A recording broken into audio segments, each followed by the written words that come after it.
Little Smoky River, you being good to me. From every fallen timber, be a strong standing tree. Hey, how's it going, everybody? It's Dusty Tucker. I know I haven't posted a video for a while. I've been kind of lacking motivation for YouTube videos, and I've had a lot of other stuff going on, so been kind of busy. But this is going to be a different style of video for you guys today. I'm going to be actually shooting in my basement. What? How are you going to shoot in your basement, Mike? Well, I came across some of these a little while back, and I've been meaning to try them, and I've only shot one so far, and it's pretty fun, I gotta admit. If you have a chance to ever find these, you need both boxes. This box will come with your little plastic hulls, and this is your projectiles. And if you're really careful on where you shoot them, you can actually reload with the same projectile as you shot. It doesn't engage the rifling. I don't know what the actual diameter of this is, but it's meant for 38s. And it doesn't cut into the rifling of your gun at all. It just kind of glides. It's perfectly sized. It just kind of glides across. And I've only shot one, and I pulled actually, I think I have the bullet on me. Just give me a sec here. This is the one that I shot. It has a little bit of a hollow base to it to help kind of capture. But around the circumference here, I don't see any rifling marks at all. So you don't have to worry about getting plastic marring on your rifling or nothing like that. And they sit in there just pressure tight. You just push them in with your hand. That's all it takes. And this is the case that I fired. As you can tell, it's a little bit blackened versus a new one. And as far as I can tell, you should be able to shoot these as many times as the plastic can handle it. So I'm going to reload this one again, and I'm going to reload the other ones. I'm going to kind of show you how I do it. It says in the little manual here, it's just kind of different for you folks that load 38 special. It has a large pistol primer, and it has a large flash hole, kind of like the waxed bullets that they use for quick draw competitions and also for mounted shooting. Big flash hole, and that's because you got to use large pistol primers. It tells you to use Magnum primers, maybe for that extra little oomph for it, but it also tells you not to use any powder at all. Not to use anything for powder, just the primer, and it works pretty good. It leaves a little bit of that primer smoke though, so make sure if you're going to shoot this downstairs, maybe shoot it in a ventilated area with a window open and a fan drawing kind of thing. So it shows you a little step-by-step here how to load it. It's very easy to load.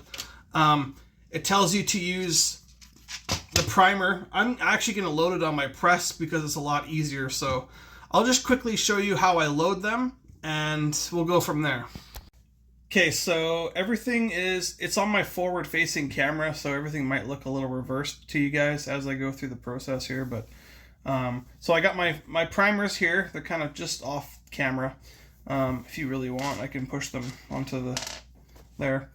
I got 5 large Magnum pistol primers there. I got my 5 plastic bullets and my cases. Now, I already have my shell holder for my 38 special in there, and I have my large pistol primer priming arm in there. So basically, you would load it the same way you would load a regular cartridge. Just put your primer in the cup, and then you take your plastic hull and you just insert it in the shell holder. Now, this is where usually, if you have muscle memory from loading 38 special, it is not that insane. You could literally just do it with your finger. Just take it and push it until it goes in. If you push too hard, you will break the plastic rim on your case. So you don't want to push too hard. It goes in very easy. And then once you have it primed, you just take a bullet with your finger. You make sure you have the hollow base side going in, and you just push it in like that. It only goes so far. There's a little bit of a taper that goes into the hull, and there you go. That's all there is to it. That's all it is. So I'm going to load the rest of these up, and I will meet you downstairs. Okay, so I'm set up in my basement here. I know it's kind of clustered down here, but I got a bubbly can here. So I'm gonna go stand where that red tower looking thing is back there, and I'm gonna shoot at this can. And I'm confident that my camera, or in this case my phone, will be just fine. So I have my U-Birdie single action 38 special here, and I'm just gonna load this up, the regular traditional cowboy load here. We're just going to load him up. If I can get this case to go down. There we go. Some are a little stiffer than others, but there we go. So we got 5 loaded up on an empty. Now we are going to go back there and see if we can hit this. Sorry if the lighting is a little poor, but I'm going to go 2 hands just for the first shot, because I've only shot once so far, and it likes to shoot high.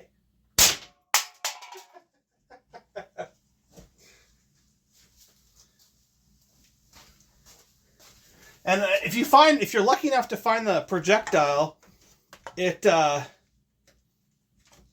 reloadable. So the better. Sorry, I only have 1 target set up. It's just, this is so cool that you can actually just shoot in your own basement.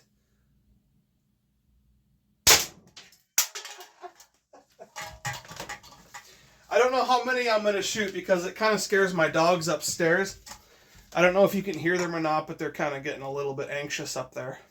So we'll shoot a couple more rounds and see how she goes. Hopefully I can find some of these bullets later so I'll shoot one-handed. And this is actually a pretty good way to see if you're flinching or not. Oh, this is just as much fun as going to the range.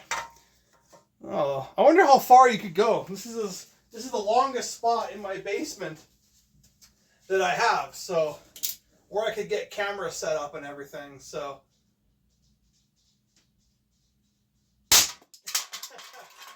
actually, I see that bullet right now. I can retrieve it.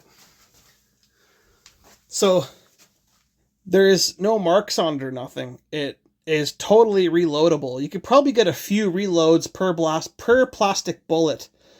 There is a little bit of an impact mark on it, which you might have to sand off, otherwise it might not chamber the next time you want to load it properly. So the only time you can shoot in your basement. Okay, so hopefully you guys could see everything down there as good as possible. But so I brought it back upstairs.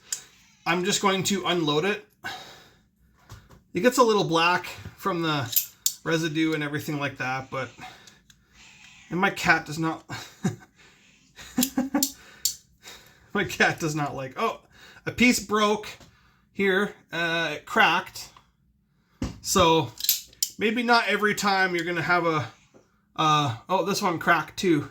This plastic is so old that I don't know how much life I'm going to get out of each casing here. This one looks good, so that one I can reload again. Oh, and I never fired this one. There was one there that I didn't shoot, so we're empty now. Even though I just shot primers, I'm still going to clean this after.